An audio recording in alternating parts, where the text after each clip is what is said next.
Meu irmão me chamou de rejeitado no grupo da família e me proibiu de ir ao casamento. Até o padre me convidou para celebrar e ele perdeu a cor. Eu cresci com a sensação de que nunca fui suficiente. Não era falta de esforço, não era preguiça, não era incapacidade. Era simplesmente o fato de eu ter nascido antes, e a minha irmã gêmea, Clara, ter vindo depois. Clara sempre foi a querida, a iluminada, a versão melhorada de mim. Desde pequena, os olhares dos meus pais se voltavam para ela, os elogios eram todos dela. Enquanto para mim restava o silêncio incômodo de quem não queria admitir que tinha 2 filhos, mas só conseguia amar um. Eu me acostumei com isso, com a comparação invisível que rasgava minha pele todos os dias. Clara cantava e arrancava aplausos. Eu tirava notas boas e só ouvia, pelo menos não atrapalha. Clara sorria e parecia iluminar os cômodos. Eu falava e alguém sempre mudava de assunto. Mas o que mais me doía não era a indiferença deles, era meu irmão mais velho, Marcelo. Ele não apenas me ignorava, ele fazia questão de me rebaixar. Ele dizia que eu era o erro da família, que se meus pais pudessem escolher,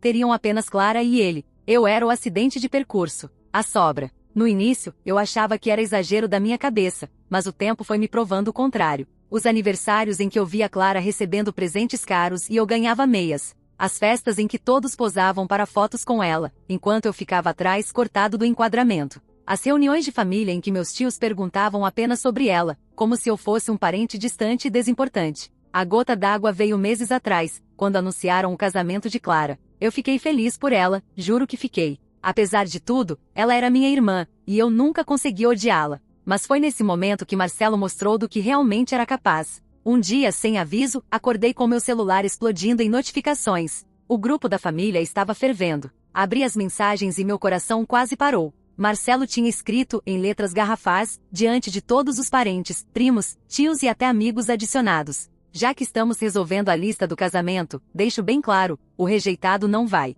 Ele não é bem-vindo. Esse dia é especial da Clara, e não vou deixar que alguém como ele estrague tudo. Havia risadas, emojis de aplauso. Até meu pai respondeu com um concordo, menos peso para a família. Minha mãe ficou em silêncio, mas silêncio também é resposta. Naquele instante, senti como se alguém tivesse arrancado o ar dos meus pulmões. Eu tremia. Não era apenas ser cortado do casamento da minha irmã, era ser apagado oficialmente da família, diante de todos. Eu fui chamado de rejeitado, e ninguém se levantou para me defender. Nem Clara. Fiquei em choque por dias. Não conseguia trabalhar, não conseguia dormir. Cada vez que fechava os olhos, via a tela do celular com aquela frase que me marcou como uma cicatriz na alma. A vergonha me consumia, e a raiva me queimava por dentro. Mas a vida é estranha. Às vezes, quando você é jogado na lama, é dali que encontra forças para se levantar. Eu decidi que não ia mais implorar por aceitação. Que não ia mais me contorcer para caber no molde da família que nunca me quis. Procurei ajuda. Terapia, leitura, exercícios.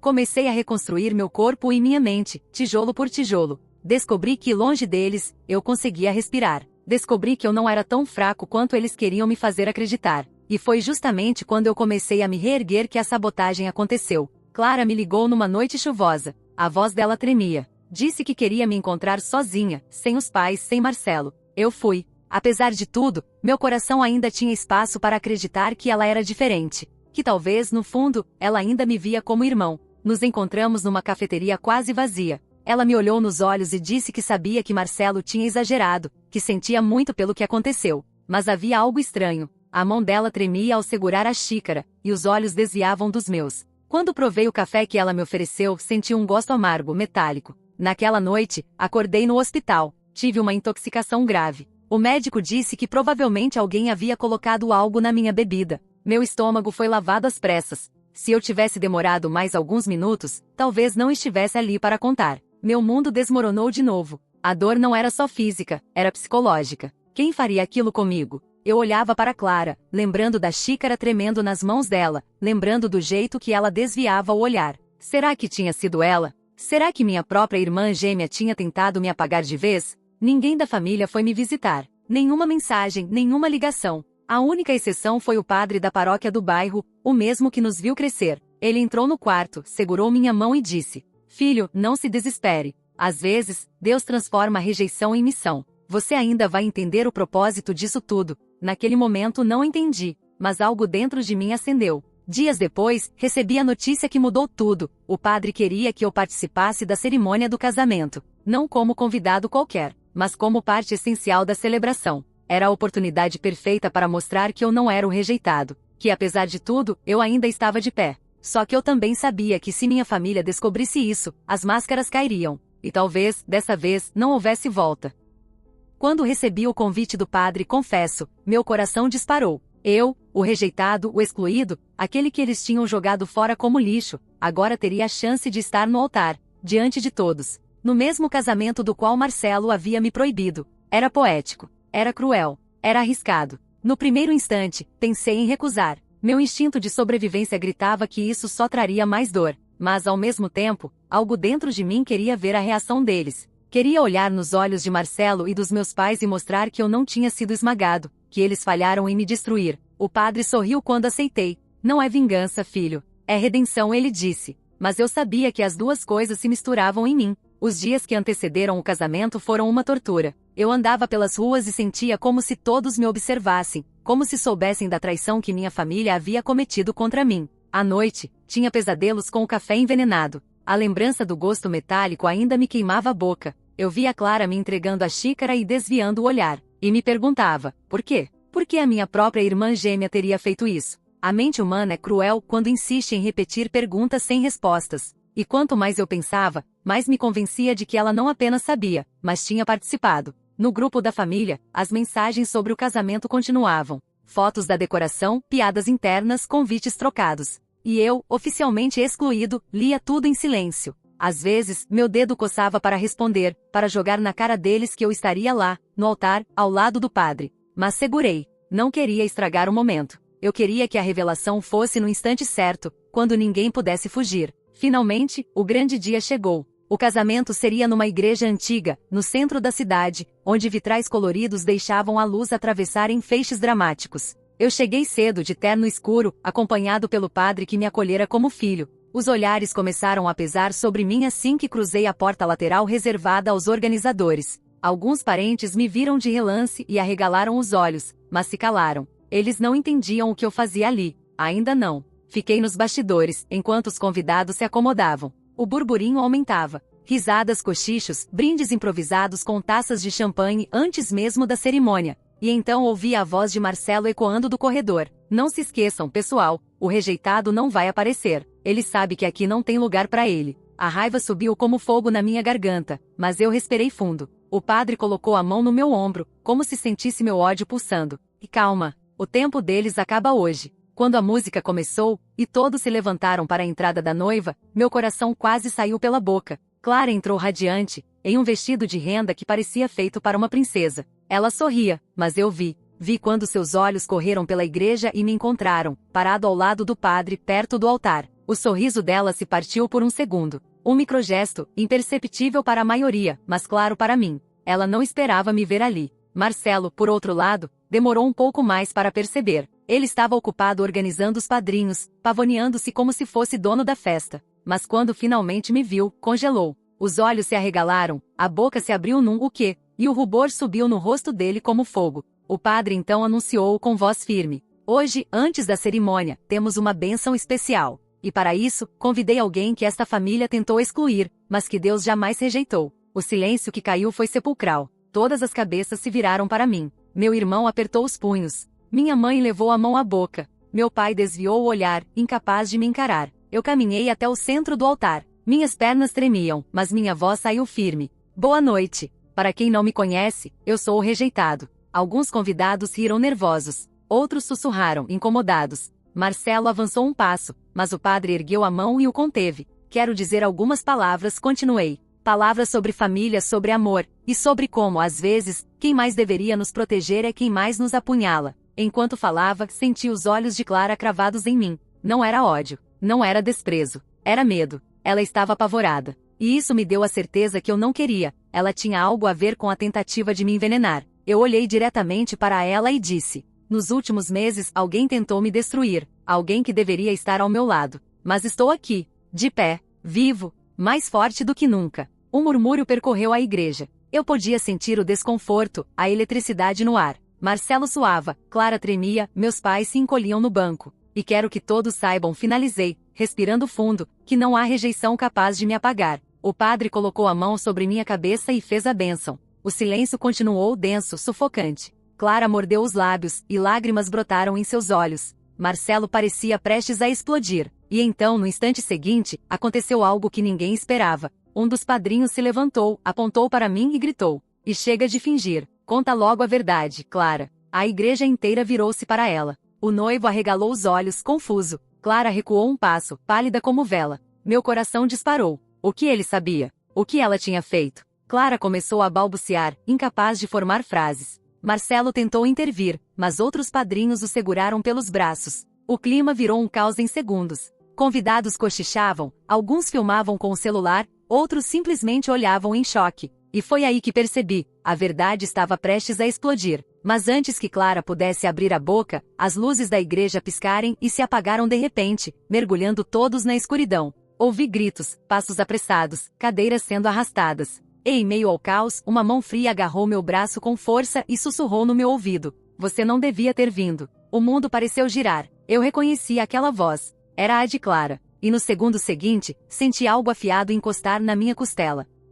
O frio da lâmina encostando na minha costela fez meu corpo congelar. O mundo inteiro estava em escuridão, mas a sensação metálica contra a pele era inconfundível. Clara sussurrou de novo, a voz entrecortada, desesperada: "Você devia ter ficado longe, devia ter aceitado sua exclusão, agora vai estragar tudo." Meu coração disparou. A mão dela tremia, mas a pressão da ponta era real. Eu podia sentir a fina ameaça de corte sob meu paletó. Por um segundo, pensei em gritar, mas a confusão na igreja era tamanha que ninguém me ouviria. Pessoas gritavam, cadeiras caíam, passos ecoavam. Era o caos perfeito para algo pior acontecer. "Clara", murmurei, tentando manter a voz baixa, quase sem ar, "foi você, aquela noite?" O silêncio dela confirmou mais do que qualquer palavra. Senti a respiração ofegante dela contra meu ouvido. "Eu não queria que fosse assim", ela sussurrou, engasgando com as próprias lágrimas. "Mas você não entende. Você nunca devia ter nascido." As palavras cortaram mais fundo que a lâmina. Foi como se, naquele instante, ela arrancasse qualquer resquício de esperança que eu ainda tinha de que existisse algum laço entre nós.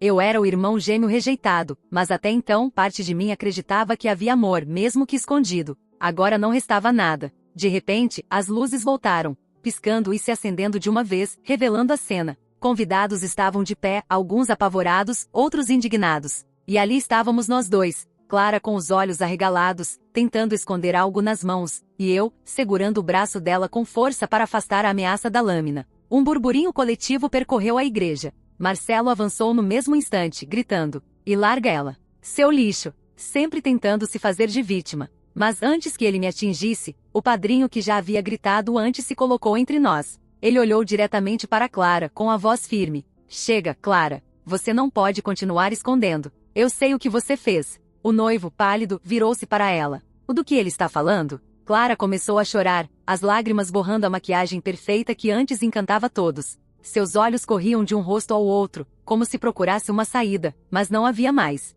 Eu não queria que chegasse a isso." Ela gaguejou. "Eu só queria que ele fosse embora, que parasse de estragar tudo." A igreja inteira prendeu a respiração. "Você tentou matar seu irmão?" O noivo perguntou com a voz quebrada, quase sem acreditar no que dizia. Um coro de murmúrios e exclamações atravessou o salão. Minha mãe finalmente se levantou, pálida como um fantasma. Meu pai continuava imóvel, incapaz de me olhar. Clara caiu de joelhos, soluçando. "Eu não coloquei tanto, não era para matar. Eu só queria que ele passasse mal, que se afastasse de vez." Marcelo disse que era a única maneira de acabar com isso. A revelação caiu como uma bomba. Meus olhos se viraram imediatamente para Marcelo. Ele ficou mudo por um segundo, depois gritou: "É mentira. Ela tá inventando, tá surtando." Sempre foi fraca, mas a máscara já tinha caído. O padrinho, que mais tarde descobri ser amigo íntimo do noivo, e ao que parecia, desconfiava de Clara e Marcelo há tempos, ergueu a voz: "Eu vi vocês 2 semanas atrás, discutindo sobre isso. Eu ouvi quando você disse, Marcelo, que ou ele some, ou o casamento vai ser manchado." O choque foi instantâneo. O noivo deu um passo para trás, encarando Clara como se estivesse diante de uma estranha. Marcelo, em fúria, avançou contra o padrinho, mas foi contido por outros convidados. A igreja já não era um templo sagrado. Era um tribunal improvisado, e todos queriam respostas. Eu, parado no altar, só conseguia sentir um misto de dor e alívio. Dor por finalmente ouvir da boca da minha irmã gêmea que ela quis me apagar. Alívio porque, ao menos, a verdade estava exposta. Mas o pior ainda não tinha acontecido. Marcelo conseguiu se soltar e, em um acesso de raiva, veio direto para cima de mim. Os olhos dele estavam vermelhos, e a saliva escorria pelos cantos da boca. Ele não queria mais encobrir nada, queria terminar o que tinha começado. Você é a vergonha desta família. Ele rugiu, levantando o braço para me socar. Por reflexo, levantei o meu também. Mas antes que o golpe viesse, o noivo se colocou entre nós, empurrando Marcelo com força. E chega! Ele gritou. Não vou casar com alguém que permite esse tipo de coisa. Não vou me unir a uma família que destrói um dos seus próprios. O silêncio caiu como uma sentença. Clara soluçava, os olhos implorando, mas o noivo arrancou a aliança do bolso e a jogou no chão. O barulho metálico ecoou pela nave da igreja como um tiro. Acabou, ele disse. Clara caiu no chão, em prantos. Marcelo tentava se soltar dos braços que o seguravam, cuspindo insultos na minha direção. Meus pais continuavam parados, como estátuas quebradas, incapazes de agir. E eu simplesmente respirava. Pela primeira vez, respirava sem o peso deles sobre mim. Mas nem tudo terminou ali. Enquanto os convidados começavam a se dispersar em choque, o padre se aproximou de mim e sussurrou com a voz baixa. Filho, isso ainda não acabou. Eles vão tentar mais. Você precisa estar preparado. Antes que eu pudesse responder, ouvi novamente a voz de Clara, fraca, mas carregada de ódio, ecoando pelo salão. Você destruiu tudo, mas eu juro que não vou deixar você ter paz. Os olhos dela encontraram os meus. Vermelhos, inchados, mas ardendo com algo sombrio. Era uma promessa. Uma ameaça. E naquele instante, eu soube, minha luta estava longe de terminar, porque se até então eu tinha sido apenas o rejeitado, agora eu era o inimigo declarado, e eles não parariam até me ver em ruínas. Quando Clara cuspiu aquelas palavras, prometendo que não me deixaria em paz, um arrepio atravessou minha espinha. O casamento tinha acabado em ruínas, o noivo partirá furioso, convidados fugiam constrangidos, e minha família estava despedaçada diante de todos. Mas eu sabia, no fundo, que aquilo não era o fim. Era apenas o início da guerra declarada. Nos dias que se seguiram, a cidade inteira comentava o escândalo. As imagens correram pelas redes sociais, vídeos gravados por convidados mostravam Clara de joelhos, Marcelo surtando, o noivo abandonando a cerimônia. E em todos eles eu aparecia firme ao lado do padre, com uma expressão que muitos interpretaram como coragem, mas que na verdade era pura exaustão. As mensagens começaram a chegar. Pessoas que nunca falaram comigo me parabenizavam por ter enfrentado minha família. Desconhecidos me chamavam de inspiração. Era estranho ser visto como símbolo de resistência, quando por dentro eu ainda me sentia quebrado. Minha mãe tentou me ligar uma vez, mas desliguei antes de ouvir qualquer palavra. Meu pai continuava em silêncio. E Marcelo, como esperado, despejava ódio no grupo da família, agora dividido entre quem ainda o apoiava e quem começou a enxergar a verdade. Mas Clara sumiu. Até que numa noite chuvosa, quando eu voltava do trabalho, a encontrei. Ela estava parada na esquina de casa, encharcada, o vestido de noiva ainda manchado de maquiagem borrada. Era como um fantasma esquecido. Você acabou comigo, ela disse, com a voz rouca. Tirou tudo de mim. Eu respondi incrédulo. Foi você quem me envenenou, Clara. Você quem me chamou de erro, quem me rejeitou todos esses anos. Eu só sobrevivi. Ela deu uma risada amarga, quase histérica. Você não entende, nunca foi você. Sempre fui eu. Eu era a sombra, eu era a gêmea que precisava brilhar para justificar sua existência. Eles me amavam, mas só porque te odiavam. O amor que recebi não era real, era apenas reflexo do seu desprezo. As palavras me atingiram como facas. Parte de mim queria acreditar, queria ver nela uma vítima do mesmo sistema doente que me esmagou. Mas outra parte lembrava do gosto metálico do café, da lâmina na costela, da promessa de nunca me deixar em paz. Então você preferiu me destruir, sussurrei. Ela se aproximou, os olhos vermelhos brilhando sob a chuva. Eu preferi viver, e para viver, você precisa sumir. Foi então que percebi, Clara não tinha desistido. Ela estava ali para tentar de novo. A mão dela saiu do bolso com algo brilhando. Outra lâmina. A mesma cena do casamento se repetia, mas dessa vez não havia multidão, não havia padre, não havia câmeras. Era só eu e ela na rua vazia, debaixo da tempestade. Meu corpo reagiu antes da mente. Segurei o pulso dela com força, a faca tremendo entre nós. Lutamos, escorregando na calçada molhada, corpos colidindo, raiva explodindo em cada movimento. Eu sentia o desespero dela, a fúria, o ódio acumulado em anos de competição forçada. Você sempre foi fraco. Ela gritou, tentando empurrar a lâmina contra mim. Não. Apertei o braço dela com toda a força que tinha. Eu só nunca quis ser como vocês. Com um giro, consegui arrancar a faca da mão dela. O objeto caiu no chão com um estalo metálico. Clara caiu de joelhos, chorando descontrolada, batendo as mãos no asfalto. Eu estava sem fôlego, o coração disparado, o corpo tremendo. Eu poderia ter acabado com tudo ali. Poderia ter chamado a polícia, poderia ter exposto ainda mais, poderia ter me vingado. Mas, olhando para ela, percebi que nada disso importava mais. A verdadeira vitória não era destruí-la, era não me tornar igual a ela. Soltei a faca no chão, dei um passo para trás e disse: eu não sou seu inimigo, Clara. Você é seu próprio veneno. Ela levantou o rosto, olhos cheios de ódio e lágrimas. Eu vou te odiar até o fim da minha vida. Então vai ser uma vida longa e amarga. E respondi, e a deixei ali, sozinha na chuva. A partir daquele dia, nunca mais olhei para trás. Minha família se fragmentou. Marcelo continuou com suas explosões de raiva, até ser afastado de muitos parentes que não queriam mais lidar com o escândalo. Meus pais se fecharam em silêncio, incapazes de encarar o peso das próprias escolhas. Clara desapareceu por meses, e a última notícia que tive dela foi de que havia saído da cidade. Eu, por outro lado, comecei a viver. O peso saiu dos meus ombros. Continuei em terapia, fortaleci laços com pessoas que realmente me queriam bem, e pela primeira vez, senti que minha identidade não dependia mais do olhar da minha família. O padre estava certo. Deus transforma a rejeição em missão. A minha missão não era provar nada para eles. Era provar para mim mesmo que eu era suficiente. Hoje, quando me olho no espelho, ainda vejo cicatrizes invisíveis. Mas também vejo alguém que sobreviveu, alguém que enfrentou a própria sombra e saiu de pé. Meu irmão me chamou de rejeitado. Minha irmã tentou me destruir. Meus pais me ignoraram. Mas nada disso venceu. Eu estou aqui. E isso basta.